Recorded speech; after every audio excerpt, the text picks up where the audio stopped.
আবার ওই কালো গিলাফ দেখলে, মদিনার ওই সবুজ গম্বুজ দেখলে কলিজা ঠান্ডা হয়ে যাবে, চোখ সুখ পাবে, চোখের তৃপ্তি হবে, দেখার মজা মিলবে। আল্লাহ কোরআনে বলছে লিয়াশহাদু মানাফিআ লাহুম। আল্লাহকে যদি জিজ্ঞেস করে বান্দা কেন আমি হজে যাব, আল্লাহ বলে আইসা দেখো। লিয়াশহাদু, সে যেন আইসা দেখে।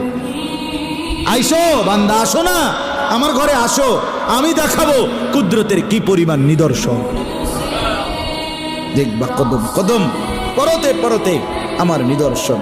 আমার ঘর দেখবা, আমার কালো গিলাফ দেখবা, হাজরে আসওয়াদ দেখবা, আমার ঘরের দরজা দেখবা, মাকামে ইব্রাহিম দেখবা, জমজম দেখবা, সাফা মারওয়ায় ঘুরবা, মিনায় যাবা, আরাফায় যাবা, মুজদালিফায় যাবা।